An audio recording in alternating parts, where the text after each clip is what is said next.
IBS के patients क्या avoid करें? ये एक ऐसा सवाल है जो हर आईबीएस के पेशेंट के मन में आता है। होता क्या है कि आईबीएस पेशेंट्स के कॉन्स्टिपेशन, डायरिया, ये प्रॉब्लम्स उन्हें फेस करनी पड़ती है। उनके पेट में हमेशा दर्द बना रहता है और ऐसी स्थिति में वो बहुत ज़्यादा कंफ्यूज हो जाते हैं। वो कुछ भी खाने लग जाते हैं, लेकिन उनके मन में ये रहता है कि मैं ऐसी चीज़ें ना खाऊं जिनसे उन्हें कॉन्स्टिपेशन या डायरिया को फेस करना पड़े। तो ऐसी कंडीशन में उन्हें कुछ चीज़ों को अवॉइड करना होता है। सबसे पहली चीज़, उन्हें अपनी डाइट में कुछ चेंजेस करने होते हैं। जैसे कि जनरली देखा जाता है आईबीएस पेशेंट गैस्ट्रिक चीजें भी खाने लग जाते हैं। दूध, आइसक्रीम, पनीर, ये आपके पेट में गैस बनाते हैं और आपकी कॉन्स्टिपेशन और डायरिया की प्रॉब्लम को भी बढ़ाते हैं। साथ ही आपके पेट में दर्द भी बना रहता है इस वजह से। तो आपको गैस्ट्रिक चीजों को बिल्कुल अवॉइड करना है। साथ ही अगर आप फ्राइड खाना खाते हैं यानी ऑयली खाना खाते हैं, जैसे आप जंक फूड खाते हैं, स्ट्रीट फूड खाते हैं, आप पूड़ी, छोले भटूरे, इस तरीके का खाना खाते हैं, तो आपको यह भी अवॉइड करना होगा। क्योंकि अगर आप ऐसी चीजें खाते हैं तो इससे आपके पेट में बहुत ज्यादा समस्याएं बनती हैं और आप आईबीएस की प्रॉब्लम को फेस करते रहते हैं। क्योंकि ये सारी चीजें आपके आईबीएस को ट्रिगर करती हैं और आईबीएस आपके शरीर में बढ़ जाता है। आपको कॉन्स्टिपेशन और डायरिया की प्रॉब्लम कंटिन्यूटी में बनी रहती है। तो आपको फ्राइड चीजों को भी अवॉइड करना है। और साथ ही अगर आप हाई प्रोटीन डाइट का इंटेक करते हैं तो आपको इस डाइट को भी बिल्कुल अवॉइड करना होगा। क्योंकि जब आप हाई प्रोटीन डाइट खाते हैं तो इसको डाइजेस्ट कर पाना आपके इंटेस्टाइन के लिए थोड़ा मुश्किल हो जाता है। और जब आपके इंटेस्टाइन ऑलरेडी इरिटेशन को फेस कर रहे हैं और जब आप हाई प्रोटीन डाइट खाते हैं तो इससे आपके शरीर में इरिटेशन बढ़ जाती है। तो आपको क्या करना है, आपको हाई प्रोटीन डाइट को भी हटाना है अपनी डाइट से। अब दूसरी चीज जो आपको अवॉइड करनी है वो है अल्कोहल।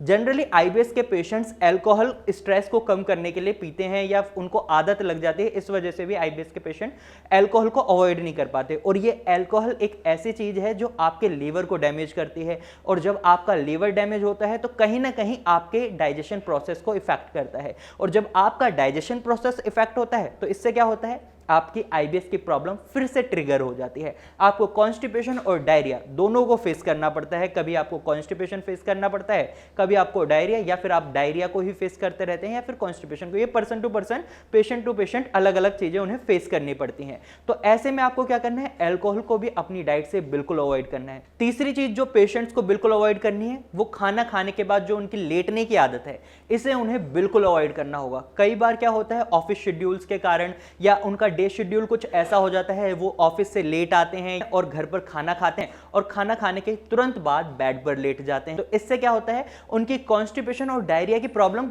बंद नहीं होती, वो बढ़ती जाती है। क्योंकि आप अपने शरीर को, डाइजेशन प्रोसेस को वीक कर रहे हैं इस तरीके से। जब तक आप खाना खाने के बाद वॉक नहीं करेंगे या फिर आप अपने शरीर को टाइम नहीं देंगे खाने को डाइजेस्ट करने के लिए, तो इससे क्या होगा, आपके शरीर की डाइजेशन प्रोसेस इफेक्ट होती रहेगी। तो अगर आप खाना खाने के बाद तुरंत लेट जाते हैं तो आप अपनी इस आदत को तुरंत बदलें, क्योंकि ये आपके आईबीएस को ट्रिगर करती है। वहीं चौथी चीज जो आईबीएस के पेशेंट्स को बिल्कुल अवॉइड करनी है वो है स्ट्रेस।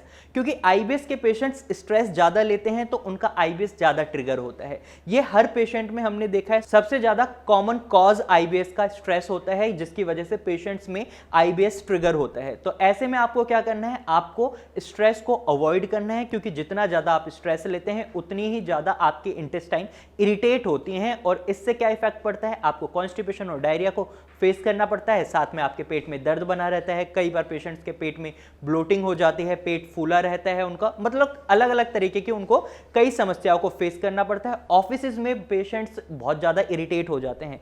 क्या होता है, उन्हें वॉशरूम में बार बार जाना पड़ता है, उनके ऑफिस कलीग्स भी उन पर हंसते हैं। तो ऐसी कंडीशन से बचने के लिए आपको क्या करना है, आपको एक सही ट्रीटमेंट को चुनना है। और सही ट्रीटमेंट चुनने के लिए आप क्या कर सकते हैं, आप नीचे दिए गए नंबर पर कॉल कर सकते हैं और भारत होम्योपैथी के डॉक्टर्स की टीम के साथ अपनी प्रॉब्लम शेयर कर सकते हैं, उनसे अपनी प्रॉब्लम का एक सही सॉल्यूशन ले सकते हैं।